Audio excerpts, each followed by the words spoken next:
হ্যাঁ, good morning all of you. Metallurgy ধাতুবিদ্যায় ক্লাসে তোমাদের সবাইকে স্বাগত। আমরা যে বিষয়গুলো আজকে আলোচনা করব পূর্বেই আমি একটু লিখে রেখেছি। কার্বন বিজারণ, বিগলন, থার্মিট বিজারণ, শত বিজারণ। এই পদ্ধতিগুলো ধাতুকে সমৃদ্ধ করে, ধাতুকে নিষ্কাশন করে, বিভিন্ন অবস্থা থেকে ধাতুকে পিওর ধাতুতে মুক্ত করে দেয়। আমরা শুরুতেই ধাতুকে আমরা উত্তোলন, বিচূর্ণীকরণ, ভস্মীকরণ, তাপজারণ, ফেনাভাসন, চৌম্বক বেল্ট দ্বারা পৃথকীকরণ, এই পদ্ধতিগুলো পড়েছি। কার্বন বিজারণটা আমরা আগের দিন পড়েছি, কিন্তু কার্বন বিজারণের একটা অ্যাপ্লিকেশন ছিল, তাই আমি কার্বন বিজারণ শব্দটা লিখে রেখেছি। ধাতুবিদ্যা খুব মজার ব্যাপার। কার্বন বিজারণটা কেমন ছিল? কোনো অক্সাইড, ধাতব অক্সাইড, জিঙ্ক অক্সাইড, তাকে কার্বন দ্বারা বিজারিত করতে হবে। হিট করলে কার্বন অক্সিজেনটাকে ধরে নিয়ে চলে আসে আর জিঙ্কটা মুক্ত হয়। তাহলে এখানে জিঙ্কের জারণ সংখ্যা +2 আর এখানে হয়ে গেল 0। ধাতব যৌগ থেকে ধাতুতে মুক্ত হলেই শূন্যতে পরিণত হয়। বিজারণ, অবশ্যই বিজারণ, বিজারণ। আর কার্বন 0 ছিল, +2তে পরিণত হলো জারণ। কার্বন বিজারণে আমরা বিশুদ্ধ ধাতুকে মুক্ত করতে পারি ধাতব অক্সাইড থেকে। এই ধাতব অক্সাইড তাপজারণ থেকেও আসতে পারে, ধাতব অক্সাইড ভস্মীকরণ থেকেও আসতে পারে, অক্সাইড রূপী কোনো আকরিক থেকেও তো আসতে পারে। যাক, এটা আমরা আগেই ডিসকাস করে এসেছি। আজকে যে কথা না বললেই তোমাদেরকে নয়, সেটা হলো ক্যালসিয়াম অক্সাইড। একে কেন কার্বন বিজারণ করা যায় না, এটা প্রশ্ন। ক্যালসিয়াম অক্সাইডকে কার্বন বিজারণ করে ধাতব ক্যালসিয়ামে মুক্ত করা যায় না কেন? বাবুরে, এর আনসার দিতে গেলে দেখতে হবে ক্যালসিয়াম তড়িৎ রাসায়নিক শ্রেণীর একদম প্রথম দিকে অবস্থান করে। লিথিয়ামের পরপরই ক্যালসিয়াম। ক্যালসিয়ামের জারণ বিভব বেশি। কি বিভব? জারণ বিভব। কথাটা আরেকবার লিখি, ক্যালসিয়ামের জারণ বিভব বেশি। ক্যালসিয়ামের জারণ বিভব বেশি। এই জারণ বিভব বেশি, এই কথাটির তাৎপর্য হলো জারিত হওয়ার প্রবণতা বেশি। জারিত হওয়ার প্রবণতা বেশি। তাহলে যার জারিত হওয়ার ইচ্ছে বেশি তাকে বিজারণ করা যায়? বলতো, যার জারিত হওয়ার ইচ্ছে বেশি তাকে বিজারণ করা যায়? ক্যালসিয়াম অক্সাইড অক্সিজেনের সঙ্গে জারিত হয়ে থাকতে চায়, তাই কার্বন দ্বারা বিজারিত হয় না। যদি তুই কার্বন দ্বারা তীব্রভাবে উত্তপ্ত করিস, তীব্রভাবে উত্তপ্ত করিস, তাহলে ক্যালসিয়াম কার্বাইড হয়ে যাবে, তবু ধাতব ক্যালসিয়ামে মুক্ত হবে না। তাহলে উত্তরটা কি? ক্যালসিয়ামের জারণ বিভব বেশি থাকায় উহার জারিত হওয়ার প্রবণতা বেশি, তাই অক্সিজেনের সঙ্গে জারিত হয়ে থাকতে চায়, কার্বন দ্বারা বিজারিত হতে চায় না। যদি ওকে তীব্রভাবে উত্তপ্ত করো, তাহলে ক্যালসিয়াম কার্বাইড হয়ে যাবে, তবুও বিশুদ্ধ ক্যালসিয়ামে মুক্ত হবে না। আমার মেয়ে পাশের বাড়ির বেচারামের সাথে প্রেম। আমার মেয়ের তুলনায় বেচারামের স্ট্যান্ডার্ডিটি একটু লো,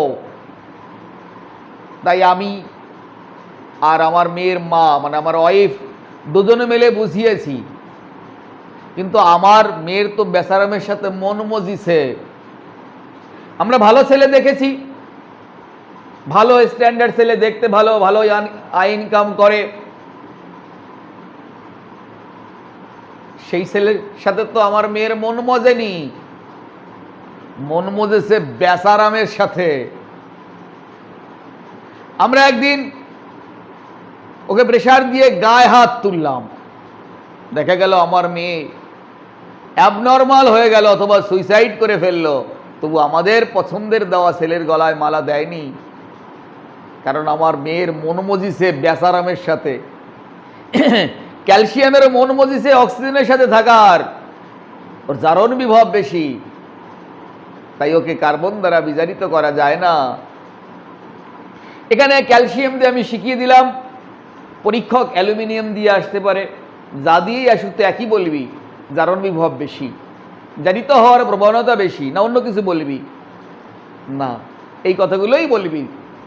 নেক্সট আমরা চলে যাচ্ছি, কার্বন বিজারণটা হয়ে গেল, এবার বিগলন। বিগলন ধাতু মলকে নয়, খনিজ মলকে উপযুক্ত বিগালকের উপস্থিতিতে গলিয়ে ধাতুমল রূপে নির্গত করার পদ্ধতির নাম বিগলন। খনিজ থেকে তুলেছি, তার মধ্যে যে অশুদ্ধ অবাঞ্ছিত পদার্থ থাকে তার নাম খনিজ মল। ধরো SiO2 আছে, ক্যালসিয়াম অক্সাইড আছে, এরা দুজন খনিজ মল। সূত্রটা হলো খনিজ মল প্লাস বিগালক সমান সমান ধাতু মল।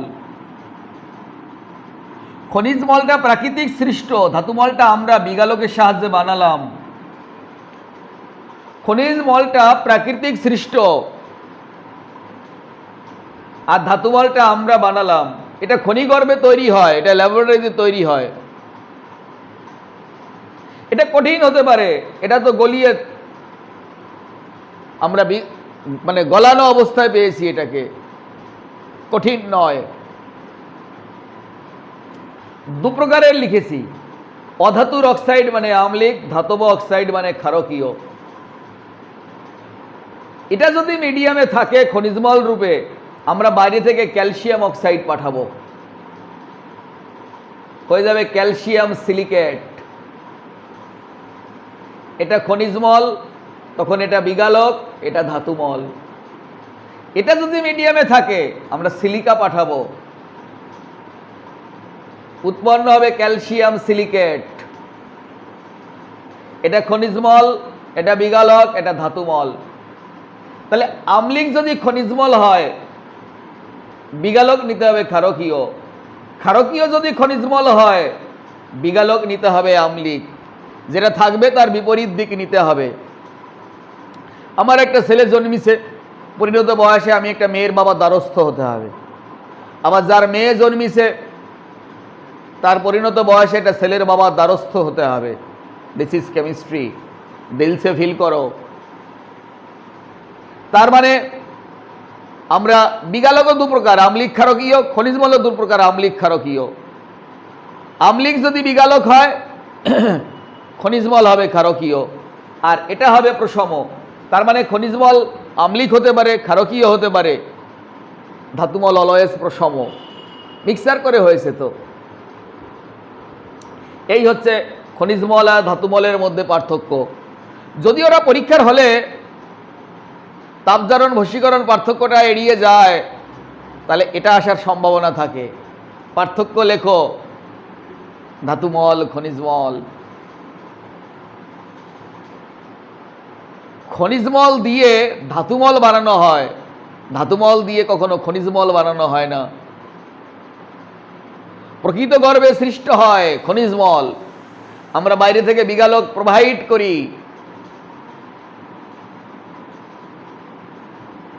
আচ্ছা, এই হচ্ছে বিগালকের গল্প। আমরা বিগালক থেকে বেরিয়ে যাচ্ছি। নেক্সট থার্মিড বিজারণ। থার্মিড বিজারণ হলো আমরা একটু আগে দেখলাম zinc oxide plus carbon, carbon মন অক্সাইড জিঙ্ক, এটা কার্বন বিজারণ ছিল। যে সমস্ত ধাতুর উচ্চ গলনাঙ্ক, যেমন 24 থেকে শুরু করো, 24, 25, 26, 27, 28, chromium, manganese, iron, cobalt, nickel, এদের গলনাঙ্ক উচ্চ। এদেরকে কার্বন দ্বারা বিজারিত করা যায় না। এদেরকে বিজারণ করার জন্য অ্যালুমিনিয়াম নিতে হয়, কারণ এদের উচ্চ গলনাঙ্ক। 2000 ডিগ্রি সেন্টিগ্রেড টেম্পারেচার রিচ করতে হয়। কার্বন অতটা টলারেট করতে পারবে না, ভস্মীভূত হয়ে যাবে কার্বন, কক। তাই অ্যালুমিনিয়াম নিতে হয়।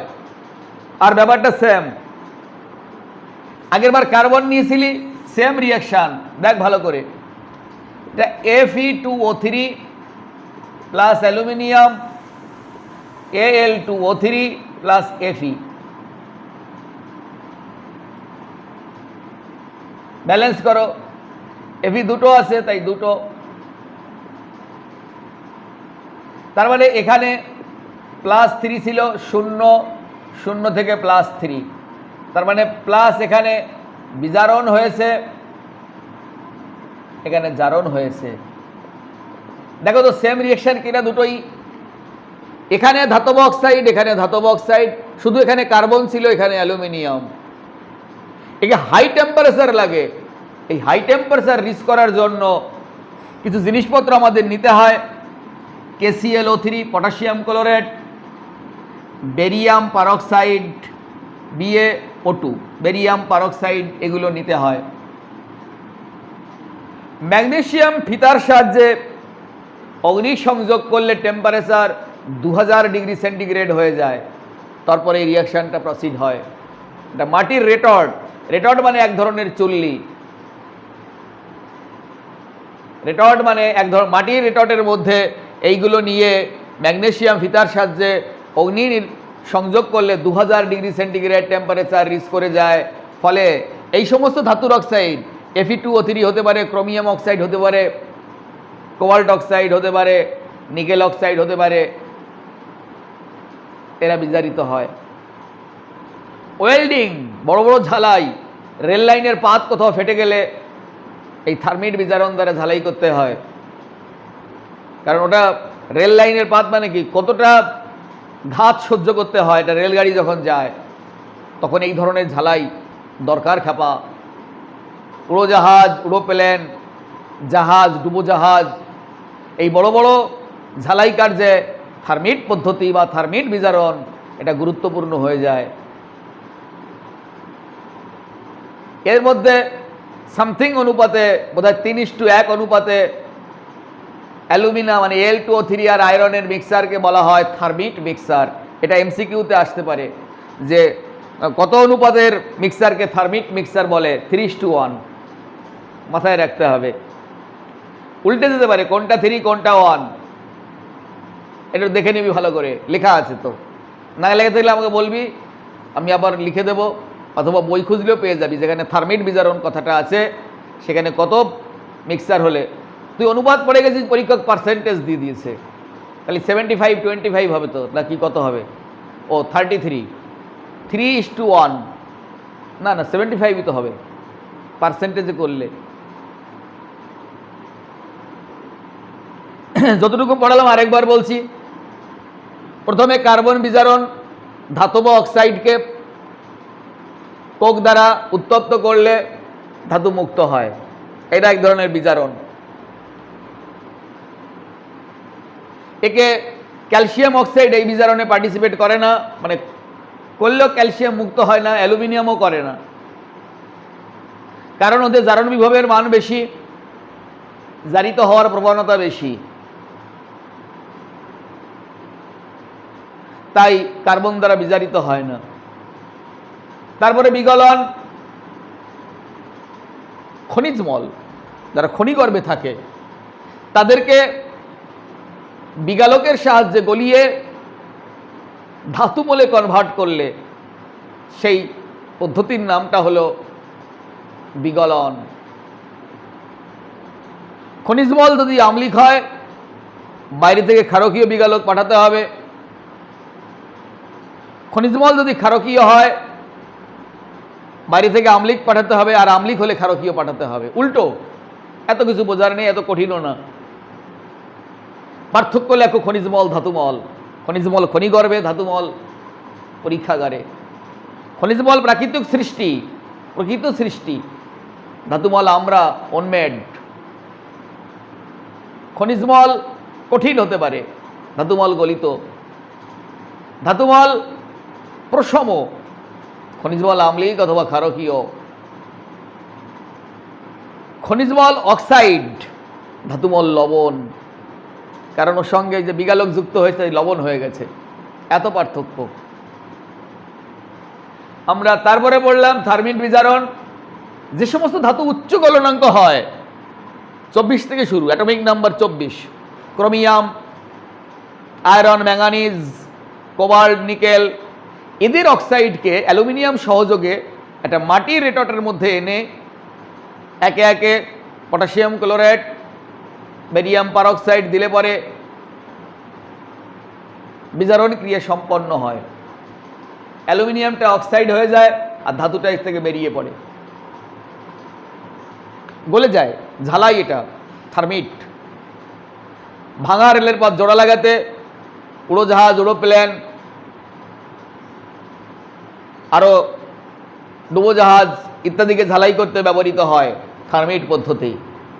3:1 অ্যালুমিনিয়াম অক্সাইড এবং আয়রনের মিক্সারকে বলা হয় থার্মিট মিক্সার। একটু দেখে নিবি ঠিক হতে উল্টে গেল কিনা। নেক্সট, আর একটা পদ্ধতি বাকি আছে, শতবিজারণ। অবৈধ। শতবিজারণটা অবৈধ পদ্ধতি। 3টে হয়ে গেল আজকের ক্লাসে। ভালো জিনিস না, তবে স্বতঃস্ফূর্ত হচ্ছে, নিজে থেকেই হচ্ছে। সেটা কেমন স্যার?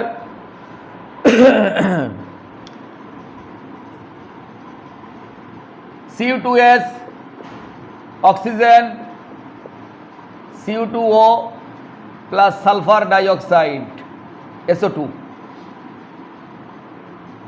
2 2 2, এটা 3। এটা তাপজারণ। আগের দিন পড়িয়েছিলাম তাপজারণ।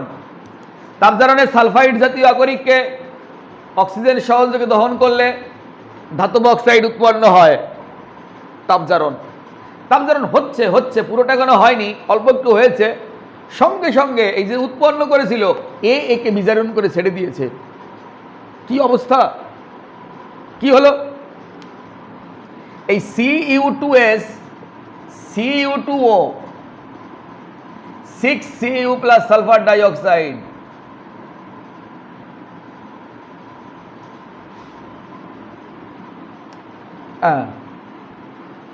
তার মানে এখানে কপারের অক্সিডেশন স্টেট +1 Q+0 রিডাকশন হয়েছে।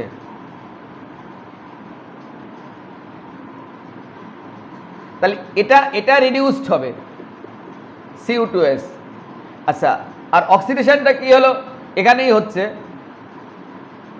এটা -2 +4, এটা অক্সিডেশন। তাহলে তাপজারণের সময় এটা ঘটে। কখনো কখনো তাপজারণ হচ্ছে, হতে হতে যে মিডিয়ামে উৎপন্ন হয়েছিল সেই একে বিজারিত করে ছেড়ে দিচ্ছে, তার উপস্থিতিতে বিজারিত হচ্ছে। তাই বলেছিলাম অবৈধ। প্রোডাকশন রিঅ্যাক্ট্যান্টের সঙ্গে আবার রিডাকশন করে দিয়েছে, ভালো জিনিস না। যে উৎপন্ন হয়েছিল, এই রিডাকশনটা হতে বাইরে থেকে কোনো রিডিউসিং এজেন্ট দরকার হয়নি,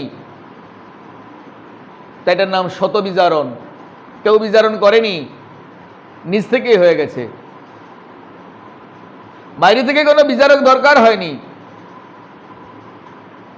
তাপজারণ হচ্ছিল, যে উৎপন্ন হচ্ছিল সেই ওকে আবার রিডাকশান করে দিয়েছে। একটু এখানে সমস্যা, যদি অক্সিডেশন রিডাকশান লিখি এর কোনো ভূমিকা দেখা যাচ্ছে না, কিন্তু এরকম হয় রিয়াকশানটা। এটা নিয়ে দরকার একটু ভালো করে ডিসকাস করবে শত বিজারণে আর কি লেখা আছে। তবে মূল কথাটা এটাই, বাইরে থেকে কোনো বিজারক দরকার হয় না। তাপজারণের সময় যে পদার্থটা উৎপন্ন হয় সেই পূর্বের বিক্রিয়ককে বিজারিত করে ছেড়ে দেয়, তার জন্য এটার নাম শত বিজারণ। এটাও সমাজে ঘটে কখনো কখনো, কোনো কোনো জায়গায় দেখা গেল মা ছেলের মধ্যে রিলেশন, যদিও না হয় আমার কেমিস্ট্রি বোঝানোর জন্য আমি বলে গেলাম মা হচ্ছে রিয়াক্ট্যান্ট, ছেলে প্রোডাকশান, প্রোডাকশান আবার ঘুরিয়ে উল্টো রিয়াক্ট্যান্টের সঙ্গে রিলেশনশিপ। খুব ভালো কথা বলতে পারলাম না বলে সরি, কি করব, রিয়াকশান ডিমান্ড করছে তাই বলে গেলাম। ভালো থেকো। আজ আর নয় ভাই পথিক, তুমি যাত্রা করো তোমার গন্তব্যস্থলে।